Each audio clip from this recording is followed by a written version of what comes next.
What is Freemasonry, and why is their main goal to overthrow the Catholic Church and entire Christian religious and political societies? Stay with us. Catholic Parents Online is next.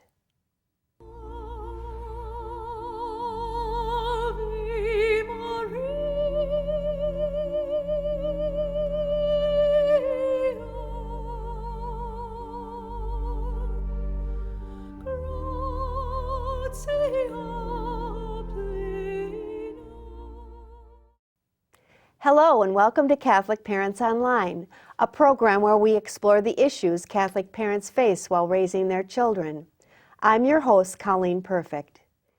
In this program, Part 3, we will look at how Freemasonry attacks the Catholic Church, the reason why this secret society wants to destroy the source and summit of our faith, the Holy Eucharist, and how we can protect ourselves and our families. Joining me again to help unveil the truth about Freemasonry is Mary Therese Hellmuller. Mary is a nurse specializing in critical care, and she is also a certified legal nurse consultant. She is the founder and CEO of Guadalupe Travel Incorporated, providing pilgrimages to Our Lady of Guadalupe in Mexico City for the past 25 years. Mary speaks the Spanish language fluently and has worked in the missions of Brazil, Mexico, and Guatemala. I'm very grateful to Mary Therese for her willingness to share her wealth of knowledge on the secret society called Freemasonry. Thank you again for being here, Mary. Thank you, Colleen. It's a God privilege. bless you for being here. Thank you This for is a long asking me. story, but so important. It is, yes. So could you give us a little review of Right. what you've talked about in the past two shows? Sure. Freemasonry, basically, its main foundation was in 1717 in a lodge in London. And it is a secret society, international. Their goal, as you said at the introduction of this program, is a one world order. And it is a religion. A lot of people don't realize that it is a religion, and it's a diabolical one at that. Freemasonry, all the Masons are united in their belief of naturalism, which at times is human secularism as well, very similar, Yes. in that they reject God's divine sovereignty or power. They actually say that man is the ruler and the judge of all things. So it's almost a form of atheism is what I would say. So they reject God in that way as far as being the judge and ruler of their lives. However, they do use all the different religions as a little hook to bring the men, the women in to their programs, sometimes even children in some of their programs. And so they'll use, if you're Catholic, they'll quote scripture or use some things in the Catholic faith to draw the men in, or Lutheran or whatever faith it is. And but then in the first three levels, what they do is they'll lay the foundation. And what they say is that leave behind all that you've been taught as a child or up until this point as far as your faith, because you are coming out of darkness and into light. Well, we know that Lucifer, his name was light. That's okay. right. So this is really what this is all based upon, is Lucifer. So the first three levels are called the Blue Lodge. And men can go on higher, and there's two different avenues they can choose to take. One would be the York Rite, which follows a different path but leads to the same ultimate goal. We're basically talking about the Scottish Rite, which has the 33 degrees, the highest level being the 33rd degree, which Christ was 33 years old. Right. So a lot of what they do in the Freemasonry and the Lodge mocks, pokes fun at the Catholic Church, at the true faith. So their goal is to destroy the Catholic Church, as you said in your introduction, and form a one world order in which naturalism would be ruling. And so they need one faith, one economic system, that all goes with the one world order system. So Mary, can you tell us how and why they're attacking the Catholic Church? Well, it's very simple. The Catholic Church, we go back to Peter, St. Peter, when Christ said, "On this rock I will establish my church." All the other Christian faiths are offshoots of the Catholic Church. You need to go back into history and you need to study church history. A lot of people don't realize that of other faiths, that basically they were once a part of the Catholic Church, but it's a branch off. So if they studied, let's say, Lutheranism, you come to Luther. Well, what was Luther? Before that, he was Catholic. That's right. He was a Catholic priest. So, the roads all lead back to Rome, so to speak. Yes. And so this is where the power and where the true presence of Christ exists. Satan knows that. And so this is that battle, that ancient battle between Lucifer, Satan, and God. Satan saying, "I will not serve." And so therefore, really tricking mankind, into being like gods themselves. It's that same temptation in the Garden of Eden. That's right. Of our four parents, Adam and Eve. Sin of pride. The sin of pride, exactly. That is exactly what the battle is all about. So Satan is very clever. He knows that the true presence of Christ, that is the real power. That's the real powerhouse here on earth, and what a privilege it is to have in our tabernacles in the Catholic Church. Now, we believe that is the true presence. The Eucharist is the blood and the body of Christ. Other faiths do not. They say it resembles, it's a symbol. Our faith, we go all the way back to Peter, says it is the true presence of Christ. So it makes sense when you start looking and studying at history that Satan is going to want to attack the true presence of Christ. That's right. He's not going to waste his time No, anywhere else. Right. And to highlight this, even some Catholics will say they don't believe that it's the true presence of Christ. And it's really sad because you can see the Masonic influence within the church in some areas. And in fact, I was really alarmed when my little niece was studying to receive her first communion years ago.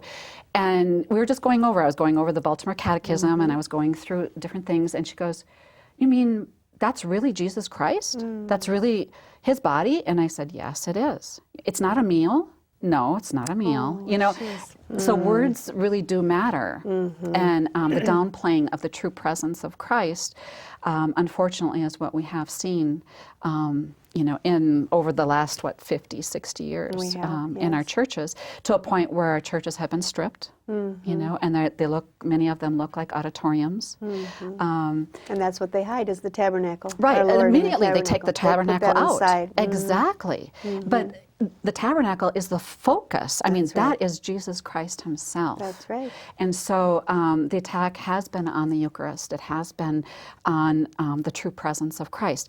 Now, people will say, well, how do you know it's the true presence of Christ? Well, the Satanists know it. And I'll share a true story with you. I was in Mexico with a pilgrimage group, and we were in a church. And I had no idea that many of the churches in Mexico, their tabernacles are wired with alarms. Oh. For security purposes. Really? Yes. I had no idea until this moment. But it was in the church of the Jesuit church where Padre Pro is buried. And we had just visited the tomb of Padre Pro, and all of a sudden this alarm went off, and I didn't know. It was a huge, very loud, piercing alarm. Didn't really know what was going on. Went into the church, and here was our little 80-year-old priest up on the altar with his cane defending the Eucharist. Oh my! People had come in, and they were spitting on the altar, and they were after the Eucharist. And they knew that just shortly before Mass, the priest would come out, put the key in the tabernacle, and the alarm hadn't been deactivated, thank God. But our priest was up there hitting him with this cane. Oh, that dear man. And so, and our bus drivers then were professional wrestlers, and I had not known that at the time, but they took on this group of people. Good. And it was a wrestling match on the altar. Oh, wow. But, the Satanists, the occult people, they all know this is the true presence of Christ. Why don't we act like it is the true presence? That's right. Why aren't we dressing like we are going to see the King of Kings? Yes. Why aren't we behaving in church like this is the true Christ? This is my maker. This is the creator. And when It's the so Satanists sad know, how you watch people come back from Holy Communion. They I don't know. realize what they have they taken don't. into The their treasure, bodies. the treasure that we have in the Yes. Catholic Yes. Church is something that is hard to even grasp. But the Satanists know it. The Masons know it. And this is why the attack is against the Eucharist and against the priesthood. If you get rid of the priests, you get rid of the Eucharist. So there's, make no mistake about it, a direct correlation. Right. So in Mexico, you know, the terrible persecution of the church that we had discussed in our previous show. Right. And where the priests were hung on telephone poles, they were shot, they were tortured. If they were caught celebrating Mass, you know, they were just outright murdered. Right. But it wasn't only just priests, it was the lay people as well, if they were caught in Mass. So that was the main target. If you destroy the Mass, if you destroy the priesthood and the Blessed Sacrament, that is the basis. That is the true presence of Christ. And so that's where the attack and battle has been. And let me just share with you some things just to highlight. I mean, don't take my word for it. I hope that this spurs people on to study history and to really research this because it is out there and you will find answers. You have to piece it together, but they are out there. There's Well, like I information told you, out there. Mary, since you've been doing the shows and I've been learning as we go along, now that when I'm on the internet, things will come up and I'll read an article here. Yeah. Things make more sense. It makes a lot more sense. I understand. Right. I'm putting two and two together. It's amazing. Yes. It's there. It's just that you hadn't had the tools Right. to identify, Yes. you know, what you were knowledge. reading or what you were actually seeing. But let me just share with you some things. In 1917, St. Maximilian Kolbe witnessed the bicentennial celebration of the Freemasons in Rome. They marched in Rome carrying banners depicting Satan defeating St. Michael. Can you imagine? Oh, my heavens. And they were shouting, Satan will rule on Vatican Hill and the Pope will serve as his errand boy. Oh, I mean, my. right out there in your face. Right in public, In they're saying it. 1917. They have no fear. Yeah. No, Wow. no shame, no fear. No shame, no. So, very interesting, in 1991, an interview with Cardinal Gagnon, he was a member of the church's Curia, said that from his personal experience in Canada, he knew that Masons were stealing consecrated hosts to be used in celebration of Masonic black masses. Oh. And in those black masses and in those horrible events, they desecrate the hosts in such vile ways. Oh. It's just really, I will not even mention some of what I've heard as far as the ways. It is just very, very can only gross. imagine. Very gross. But anyways, and then getting back to Mexico, in July of 1992, Mexico's Masonic Grand Master Francisco Valle Guzman condemned the Catholic Church as, quote, the most powerful and ruthless enemy of science, civilization, fraternity, and love. Any reconciliation between us is impossible, unquote. Then he added that Masonry's duty is to be grave diggers of the Catholic Church. Oh, wow. 1992. Spring of 1993, the Mexican Cardinal Ocampo, he was just stating that the principles and traditional philosophy of the Freemasons makes it clear that they do not act in our favor as far as the people of Mexico. And then he added, because there was a big presidential election taking place in 1994, he said that would be an appropriate occasion for change. Well, for that little bit that he said, he was gunned down at the Guadalajara airport. Oh, I remember that. When Yeah, he was assassinated. But the government made it look like he got caught in between drug lords. But when you looked at his vehicle, everything was aimed right at his vehicle. I mean, it was riddled with bullets. He was not caught in between any drug lord, you know. No, it was just riddled. So the people know that he was assassinated because he had spoken out against Freemasonry. So these are recent examples. And They're not long ago. not long ago is right. And so it is very interesting how, you know, they are out to create an indifferentism to the Eucharist. With the Alta Vendita, I spoke about that the last couple of talks. The Alta Vendita was a document that came out in Italy initially in the 1800s, and the two popes wanted it published because it was actually a plan to infiltrate the Catholic Church to bring it down. Well, we know that parts of the Catholic Church have been infiltrated, and we see signs of it. And we were just kind of talking before the show of how the irreverence in many different areas of church life, as far as walking into a church, many churches today, you think you're at a beach.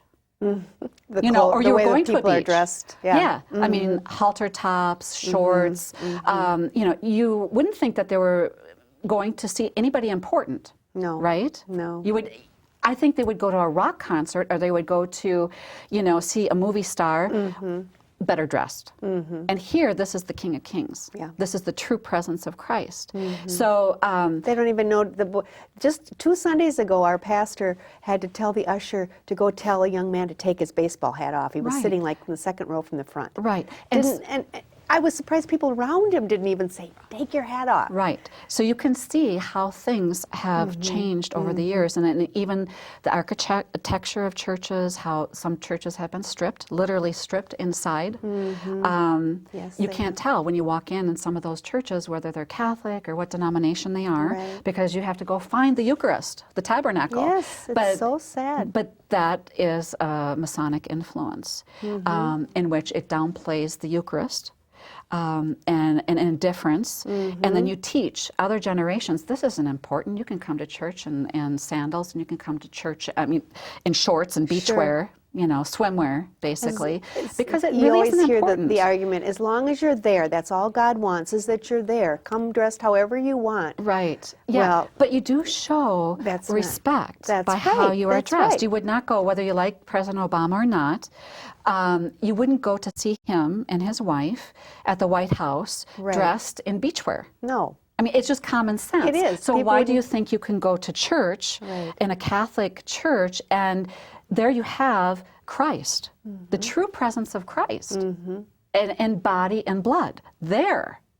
And what a privilege it is. So, it's very interesting, all of that has come about in the last few years, and you can see that influence, that indifferentism, and how it has affected just even our worship in our Catholic Church. But this was all planned, wasn't it, Mary Teresa? Absolutely. It was all planned for many years ago. For many years thousands. ago. I mean, just a constant, gradual grading down of... Right. Well, the Masonic Lodge realized that perhaps it was more important, or it was more effective to infiltrate than it would be to, go ahead and just outright slaughter, priests and religious, because eventually people rise up.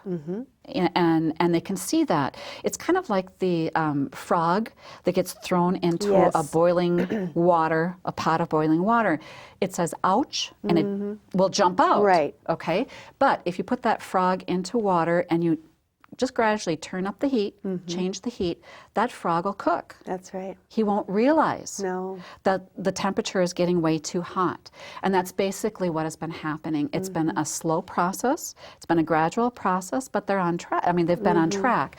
Now, I've seen over the years, especially in the last few years, that people are starting to catch on, and they're starting to really rise up and fight. And I see a renovation in churches, bringing the beauty back, being restored to what the churches were before, which is beautiful, and music, sacred music, being restored, which is wonderful. And I think that's a step in the right direction, because you do teach by your actions. And, other generations have been taught that this is not important Sunday, going to church.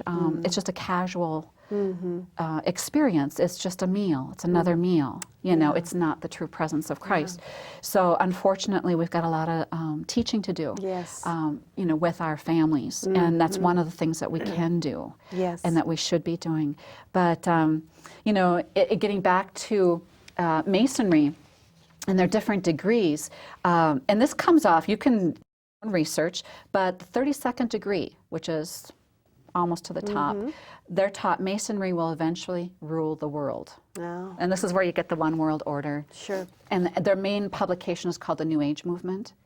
And I never really knew, never made the connection between the New Age movement, one world order, to Freemasonry. Never made that connection until I studied Mexican history. And until I ran across books, No God Next Door, Mexican Martyrdom, Blood-Drenched Altars. These were all books that were written during the persecution in Mexico, and they were outlawed. In 1991, if you were caught with them on you, you could be thrown in prison in Mexico. So, but in that one book that said No God Next Door, it absolutely said that the New Age movement is the highest level of Freemasonry. Oh. So, and that's where I started making all these connections. It was like, really, Freemasonry, how, you know, how does that fit into Mexican history and the persecution?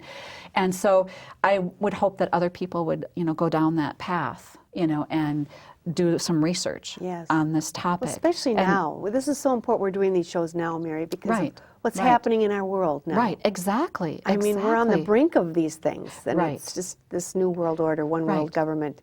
Exactly. Things are really shaping up. It's obvious. It is very obvious when you finally kind of know the key words. And you But to expose the enemy, to expose Freemasonry, Right. that's the first thing we need to do, expose the evil. Right, exactly. And really what they are about. And so it's very interesting, and people are not really too aware of, No. you know, what their whole organization is about. Let me just tell you their 30th degree, this just gives you an idea of some of the things. Okay. The Grand Master approaches the table on which lies 3 skulls. One is adorned with a papal tiara, the next adorned with a regal crown, and the last festooned with a laurel wreath. The Grand Mason stabs the skull bearing the papal tiara as the candidate repeats, "Down with imposture, down with crime." How do you defend something like this? I mean, it is anti-Catholic, you know, to the very top of the levels. And even just the names of the different levels in the Scottish Rite. You have Prince of Mercy. We know who the Prince of Mercy is. He's in the tabernacle of our Catholic churches. He is the true presence of Christ. He's not in the Scottish Rite. No. Chief of the tabernacle, Prince of the tabernacle. You know, if it's not a religion, then why are they, you know, why do they have titles like That's this? Why do right. they It's have altars in very obvious. their temples, so to speak? So, anyways, it is diabolical, and that is the reason why they are attacking the Catholic Church, because they know where the true presence That's of right. Christ That's is. There is no doubt about it.